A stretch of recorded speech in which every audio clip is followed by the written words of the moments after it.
The Philippines, a place many have called a beautiful paradox. With unmistakable imprints left behind from its former Spanish and American colonial masters, it's a place where East and West collide. The bustling capital of Manila, a sharp contrast to the tranquil, faraway islands with beautiful beaches, enigmatic mountain peaks, and brilliant sunshine. A Filipino conceptual artist once quipped, "If you can't find beauty in the Philippines, you can't find it anywhere else." From ancient Spanish-era churches to centuries-old hand-sculptured rice terraces, all enlivened by the numerous fiestas with street dancing and song that go all year round. Despite the challenges that beset this country, its people are some of the happiest in Asia. Here, at one of ASEAN's founding members, is a beauty so nondescript, yet so bold and undeniable.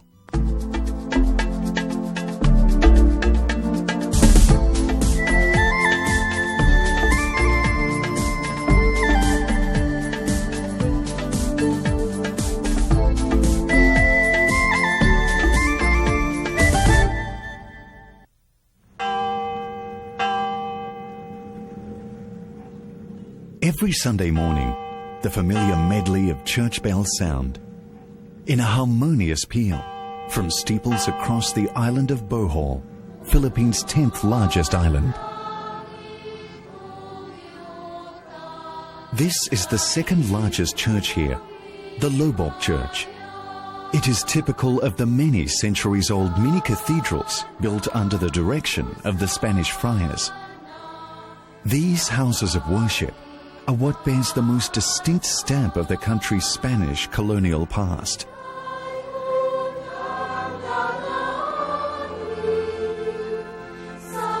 Alma Teldo grew up in the town of Lowball, the self-professed music town of Bohol. Small as the community may be, Lowball prides itself on having reared generations of singers and composers, including them, the award-winning Lowball Children's Choir. It all started 27 years ago, when Alma gathered a group of ragamuffin village kids and taught them how to sing. Today, this 30-strong choir enthralls audiences from all around the world with their angelic renditions. It changed the children a lot in the sense that when they were not yet members of the choir, they were just this rowdy group of youngsters who just went around the town without direction. But when they became members of the choir, they became disciplined children. Alma's mantra: discipline is the silent note to their every performance. With their daily 2-hour drills, it is no wonder that the children aged between 9 and 13 have garnered top awards in several choir competitions. Known fondly to her charges as Mam Teldo, Alma took her first music lessons at the tender age of 4 from her paternal grandfather. He was strict with her, and now she puts her charges through the same grueling practices.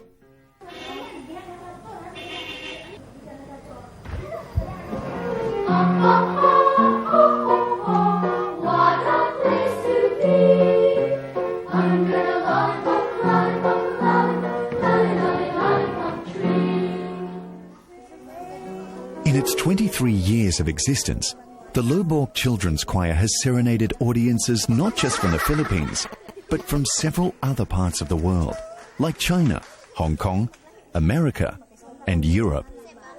And in bringing their music to the world, they have brought the world to Bohol. When we went to Europe, there were people who were asking the children, "From where are you?" And when the children answered, "We're from Bohol." So Bohol existed in other people's minds because of the Lowball Children's Choir. The awards, the exposure of the children have earned for Bohol a place in the sun.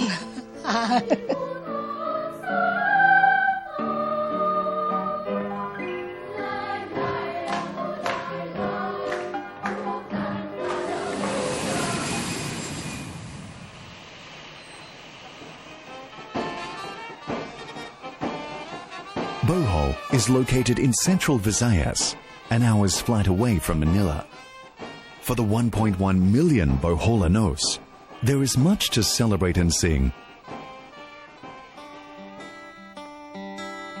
Bohol is known as Island Paradise. Its enigmatic charm is drawn from the many archaic mementos scattered around this oval-shaped island.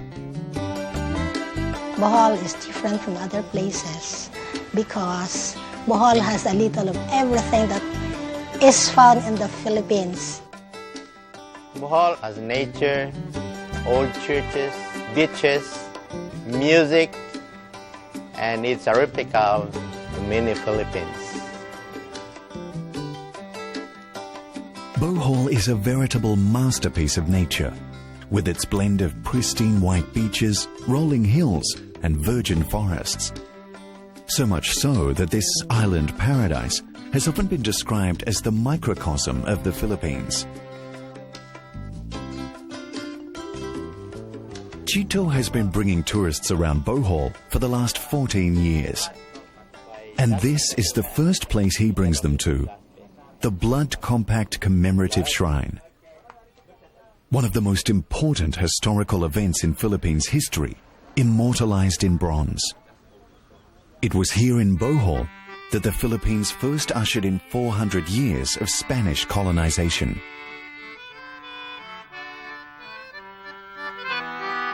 The story began in 1565, when Spanish explorer Legazpi arrived on the island in search of spices and gold. He was met with extremely strong hostility. Until then, the native chieftain, Datu Sikatuna, stepped in. The latter convinced the locals, and the two forged a blood compact to foster friendly relationships. This was a treaty done in a manner unequaled in the annals of history. This happens to be the first treaty of friendship between the white race and the brown race. Centuries after, the shrine provides a backdrop that encapsulates the nation's destiny. But what this monument has come to represent goes beyond that. It is a reminder of the historical promise of brotherhood and friendship, despite racial and religious differences. And it has inspired the same spirit in the Boholanos today. So maybe it's inherent in the Boholano that we are friendly people. Whenever some foreigners come, tourists come, they don't fail to say, hello, hi, kumusta? Sa may inyong gianhi para sa dinhi sa lubok, kung sa may inyong nakita sa lubok. So they always have time to say hello to each one who passes by.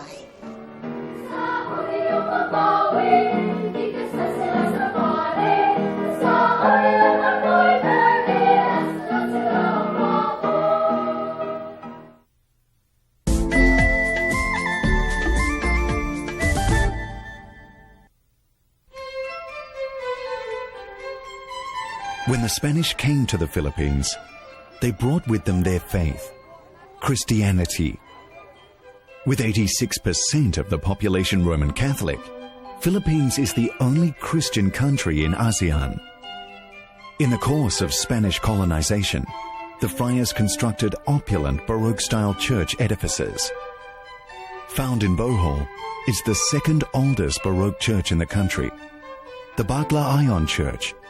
It was built in 1727.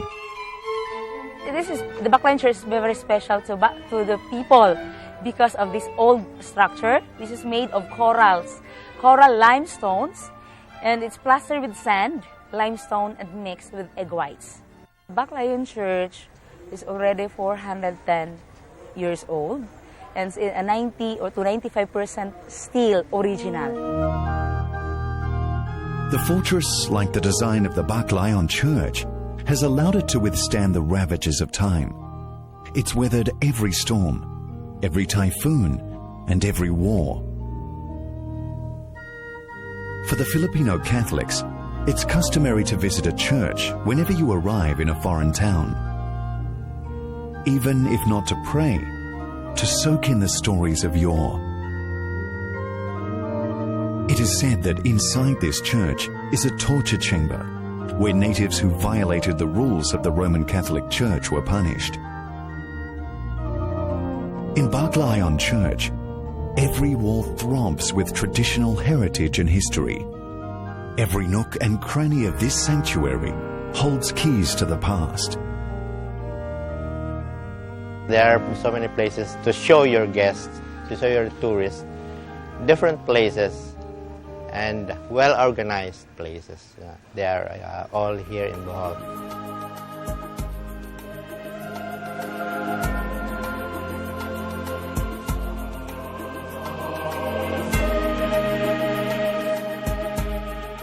Chito's list of visitors reads like a who's who list. Some of the people he has traipsed with include the ambassadors of USA, Australia, and Israel. Tourism is at its peak in Bohol, and justifiably so. Lined with eco-marine sanctuaries, diving and dolphin watching spots, Bohol is fast becoming one of the top tourist destinations in the Philippines. The small island of Balitaan lies at the heart of the Bohol Sea. The sea around the Balitaan is frequented by whales and dolphins.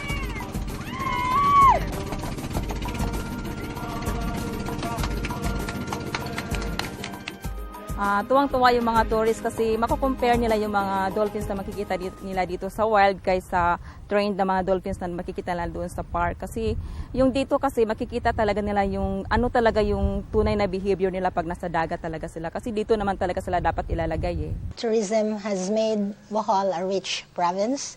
It is now a first-class province. It has helped in poverty alleviation. It has created more jobs for people of our province. Saturina is one of the many Boholanos who have benefited from the influx of tourism.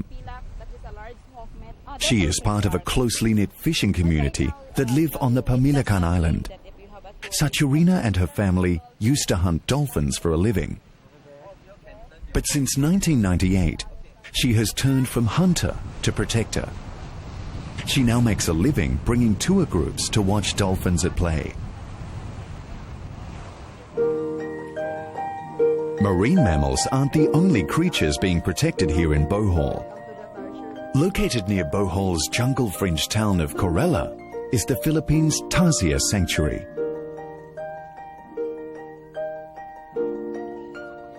Meet the mascots of Bohol, the Tarsier. Not only are they the world's smallest primates, they are also the oldest surviving members of the primate family. They have been around for over 45 million years and are a highly endangered species. So much so that the erstwhile President Ramos declared that these cuddly ones should be protected. More than 1,000 visitors make their way here every day to catch a glimpse of these nocturnal creatures. Pinaka-importante na yung Tarsier ngayon, katulad ngayon kasi kumukunti na sila, alam naman natin na dito lang yan matatagpuan sa Bohol. Pero ngayon, nagtulong-tulungan na po kami dito sa Bohol na pinoprotektahan na po namin yung mga Tarsier. Hindi namin hinapahuli na yun doon sa wild.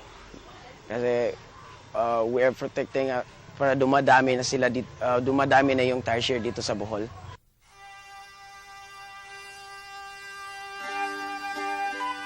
It is no wonder that Bohol is a veritable nature haven. The locals always tell you that nature comprises the soul of this province. After all, nowhere else in the world can you find over 1,000 cone-shaped hills that changes color with the season. Hence the name, Chocolate Hills.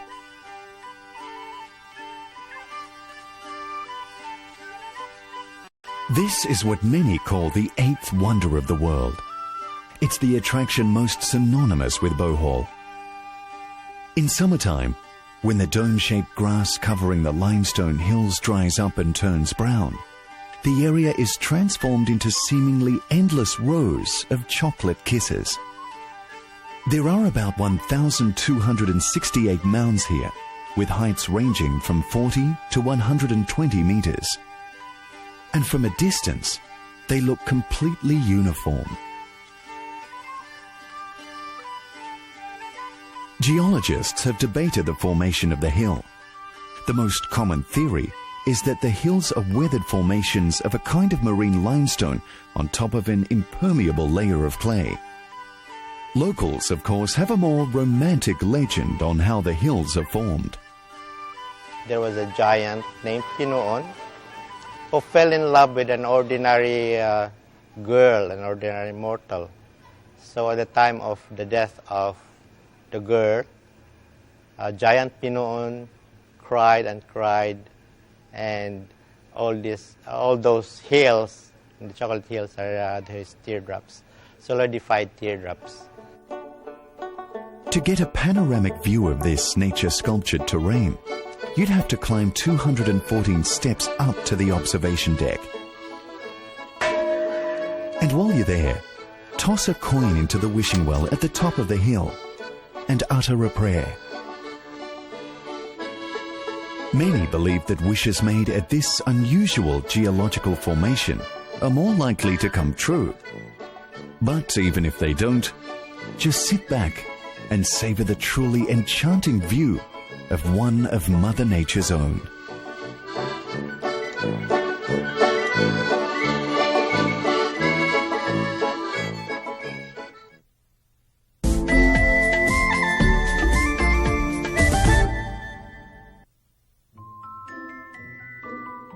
The scenic and winding Lowball River that hugs the banks of the Lowball municipality is Chito's favorite place.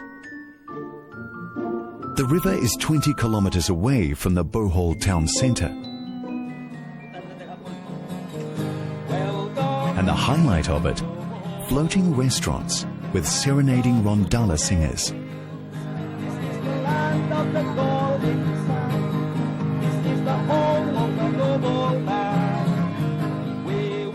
The Lowball River is one of the cleanest rivers in the Philippines. It's one of the beautiful rivers in the Philippines.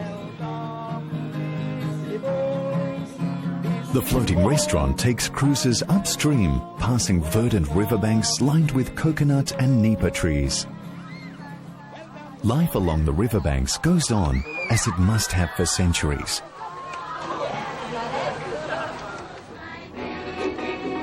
Upon reaching the Busay Falls, the sound of rushing water blends harmoniously with the chorus of singers who sit in little cottages, serenading all who float by.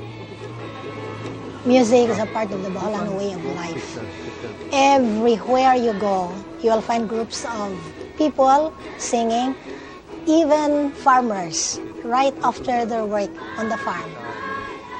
They while away the time, as in the smile on the faces, which is innate. Music is also innate in the Boholano. Okay, go to the guitar.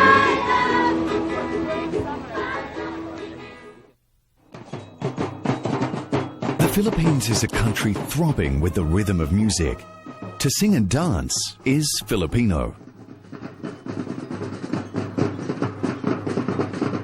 This spirit comes alive in July, the most important month in Bohol's calendar. That's when they celebrate the Sandugo Festival. The city's main stadium is transformed into a gushing stream of dazzling dancing, captivating music, and a kaleidoscope of colors. Sandugo stands for One Blood, and the festival commemorates the blood compact between the Spanish captain Legazpi and the native chieftain Datu Sikatuna, the treaty of friendship that changed Philippines' history. For Alma, one of Bohol's cultural icons, Sandugo is a very special occasion. More than a festivity of music, dances, art and culture, for her, Sandugo is a celebration of life of the Boholanos. This treaty of friendship has made people realize that we have to be friends. Whether you are of another religion, you are of another sect, you are red, you are black, you are white, or whatever, we have to be friends. The climax of Sandugo would be the Sandugo Oracles, a theatrical reenactment of the Blood Compact. The Lowball Children's Choir is part of the stellar cast, providing the backup vocals to the musical.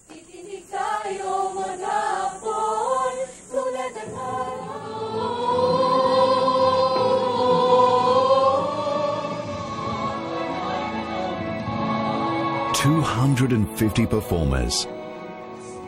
A year in the making. A 1-hour play presented so that Boholanos will remember the cause of their merriment."